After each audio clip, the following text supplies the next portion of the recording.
Kalau tidak kita dicampur adukkan, itu semua orang mengatakan. Kita lihat ketika kegiatan-kegiatan keagamaan yang dibalut, tidak tahu ni apakah kegiatan syubhat yang dibalut dengan keagamaan atau kegiatan keagamaan yang dibalut dengan kesubhatan, dengan bid'ah-bid'ah seperti itu. Tujuannya apa?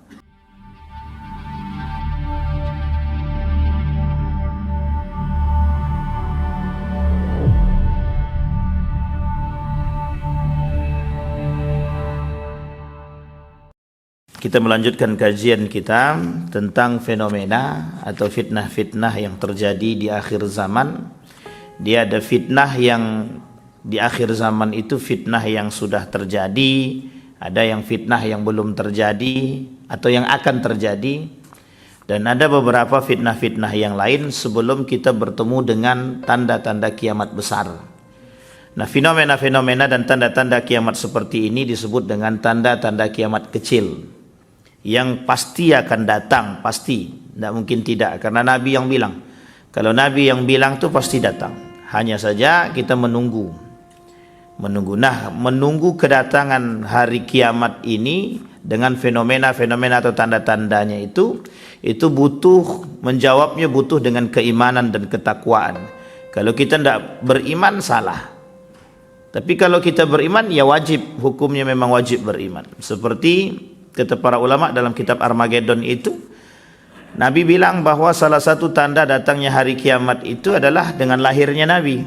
Lahir Nabi tanda kiamat, meninggalnya Nabi tanda kiamat, kemudian meninggalnya Umar tanda kiamat, Utsman tanda kiamat, Ali tanda kiamat, perperangan Ali tanda kiamat, perperangan Muawiyah tanda kiamat.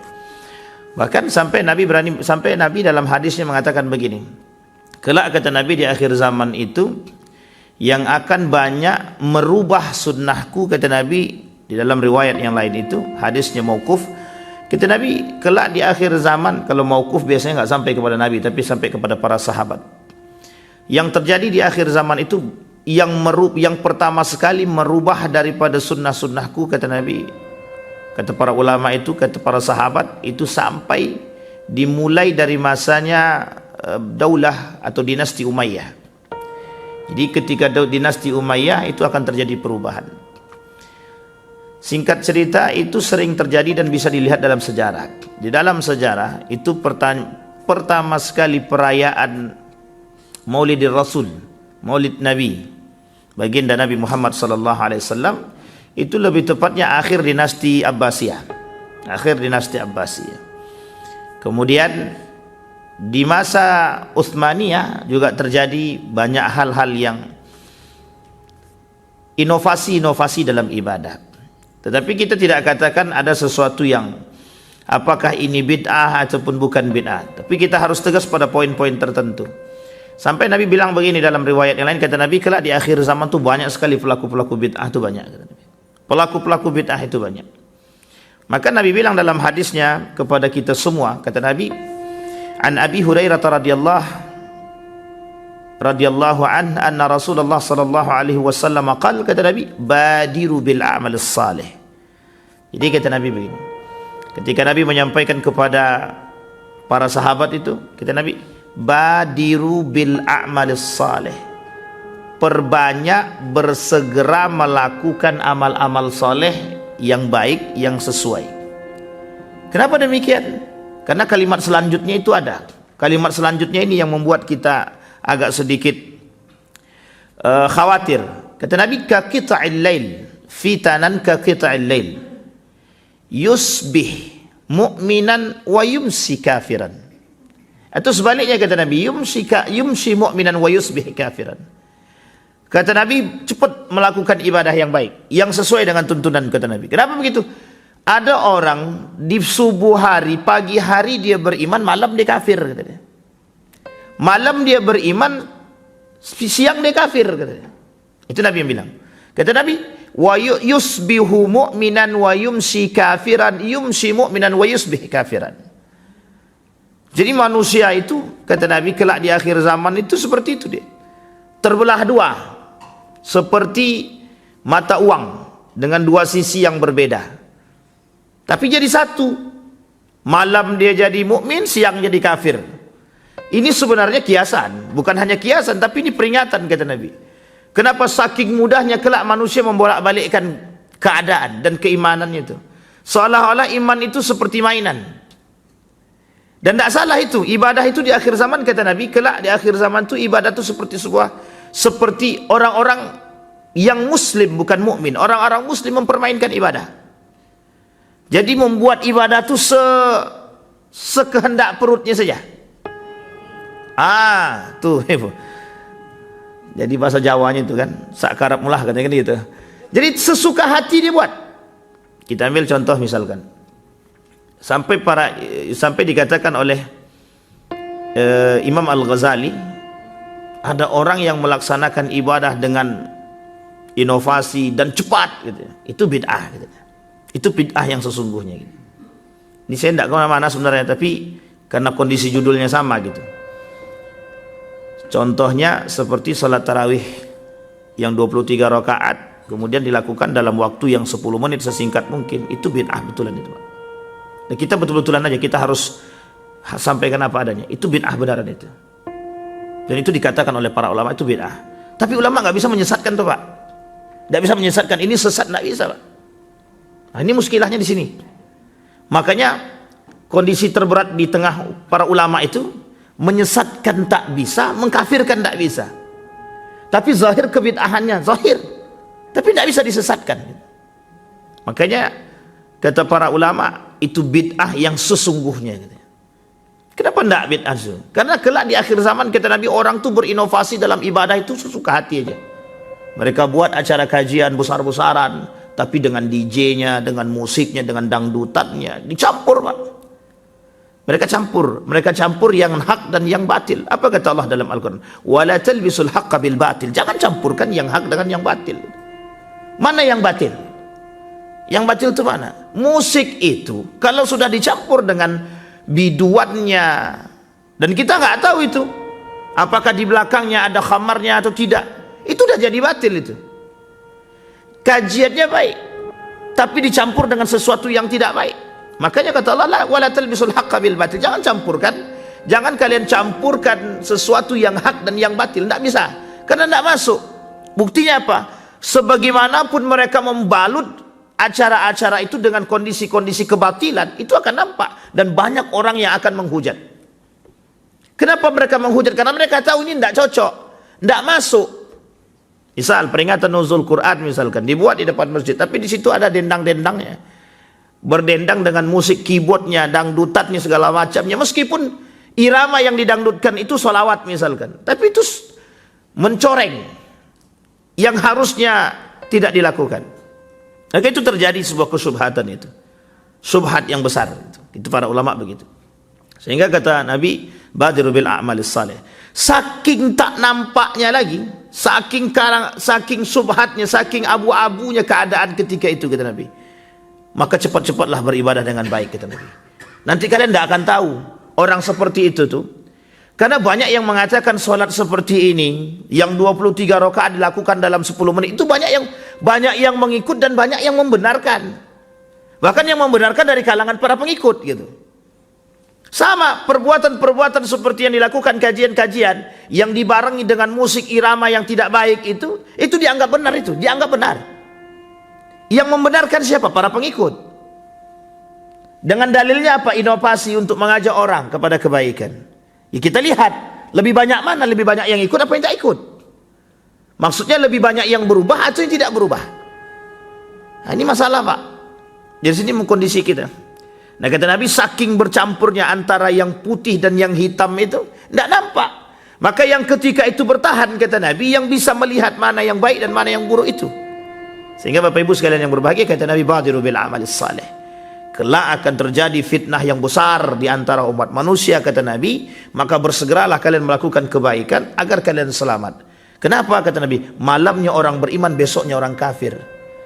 Besoknya mereka beriman, malamnya mereka kafir. Begitu seterusnya.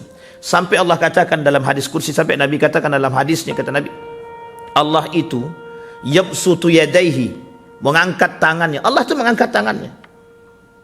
Saking mengangkat dan dibukanya tangannya tadi, apa yang dilakukan oleh Allah tadi? liyatuba musi'ad nahar. Jadi dia membuka tangannya jika datang hambanya di malam hari, berdoa kepada Allah, Allah ampunkan untuk dosa dia yang di siang hari. Jika di siang hari Allah tetap membuka tangannya, yabsutu yadaihi bin nahar liyatuba musi'al lail. Jika hambaku, kata Allah, melakukan dosa di malam hari, maka ketika mereka di siang hari meminta kepadaku, kata Allah, aku buka tanganku, aku ampunkan. Nah, ini penting Pak untuk dipahami. Dan ini bagian daripada amal saleh. Kata Nabi, fitanan ka qita'il lail. Fitnah itu seperti malam dan siang. Malam dan siang ini berbeda tapi dalam satu, seperti mata uang. Yabi'u dinahu bi aradin minad dunya, kata Allah. Nah, kita ambil contoh kalimat yang sederhana, kata Nabi. Fitnah yang nampak dengan posisi yumsi kafiran wa yusbih mu'minan, atau yusbih kafiran wa yumsi mu'minan. Itu contohnya orang yang malamnya kafir, siangnya beriman, siangnya kafir, malamnya beriman. Itu bagian daripada orang-orang yang yabi'u dinahu bi'aradin minad dunya. Bagian daripada itu adalah orang-orang yang menjual agamanya. Kok malam dia lisannya bisa beriman? Kok paginya dia bisa melakukan kafir, kekufuran? Kok bisa paginya mereka beriman, malamnya mereka kufur? Tidak salahkah demikian? Yabi'u dinahu, mereka memperjualbelikan agamaku, kata Allah, bi'aradin minad dunya, dengan harga-harga dunia. Kenapa kok dengan harga dunia? Mereka permainkan agamaku siang dan malam. Kadang mereka beriman, kadang mereka kafir. Bahkan Allah sebut dalam Al-Quran, hari ini mereka beriman, besok dia kafir. Hari ini beriman, besok kafir. Hari ini beriman, besok dia kafir. Apa kata Allah? Lan tuqbala minhum, tidak akan diterima lagi, kata dia. Murtad mukmin, murtad, kemudian mu'allaf, murtad mu'allaf, murtad mu'allaf, begitu terus. Sampai Allah katakan orang ini mempermainkan agama. Orang-orang yang mempermainkan agama seperti ini, kata Allah, lan tuqbala ba'daha, setelahnya nggak akan diterima, kata Allah. Ada orang seperti itu, ada. Hari ini dia mu'alaf, besok dia murtad. Hari ini mu'alaf, dia besok murtad.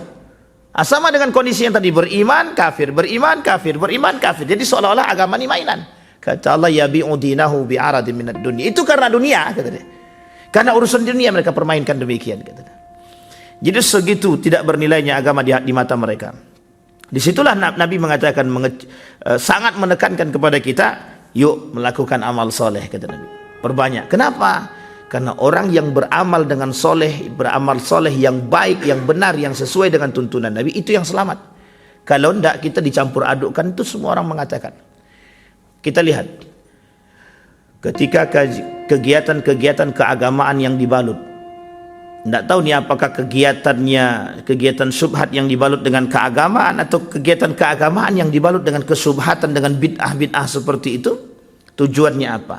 Tidak salah Pak, itu banyak sekali sumber-sumber dananya, banyak sekali.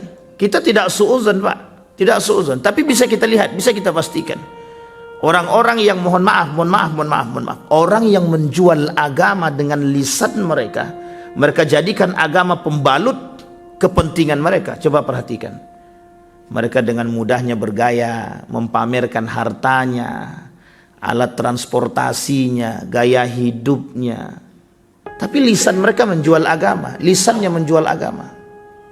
Ini fitnah Pak, lisannya menjual agama. Tapi apa yang mereka lakukan? Tidak menampakkan karakternya di hadapan manusia yang berakhlak. Dengan gayanya, kakinya diangkat merokok begini, tapi mereka memberikan kajian. Mereka lemparkan uang-uang seolah-olah, na'udzubillahi min.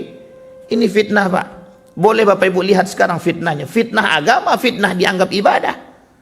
Mereka buang duit seolah-olah mereka punya uang banyak, tapi mereka ceramah, mereka memberikan kajian, mereka menyampaikan poin agama. Begitukah yang dicontohkan oleh baginda Nabi Muhammad SAW? Pernahkah Nabi mengatakan, pernahkah Nabi mencontohkan memberikan uang begini? Tidak pernah Pak. Nabi memberikan sedekah di mana orang naik, di mana orang turun, di situ ditaruh. Dan Nabi tidak tahu siapa orangnya. Bahkan Nabi tahu orangnya, tapi orangnya nggak tahu siapa yang akan memberi. Dan ini penting Pak. Dan ini sangat-sangat tidak etis. Ketika dalam kajian-kajian menghina, mencaci maki dengan lisan tak sejalan dengan apa yang dia sampaikan, dengan pribadi dan akhlaknya sendiri, itu fitnah Pak. Itu fitnahnya, itu subhatnya, itu bid'ahnya. Dan hal-hal seperti ini sangat bid'ah sekali. Kata para ulama, kata Imam Hasan Al-Basri, bid'ah yang paling berat di akhir zaman itu bid'ahnya ibadah, yang tersebar di tengah umat manusia. Baik, itu hadis yang pertama. Maka kata Nabi, badiru bil a'mal salih fitanan ka qita'il lail yusbihur rajul mu'minan wa yumsi kafiran wa yumsi mu'minan wa yusbih kafiran yabi'u ahadahum dinahu bi'aradin minad dunya. Apa tujuan mereka melakukan demikian? Tujuannya cuma satu, untuk mengharapkan dunia. Lisan mereka gunakan untuk menjual agama, tapi dengan penjualan agama mereka mendapatkan hal demikian. Mereka mendapatkan dunia, mereka mendapatkan apa yang mereka inginkan.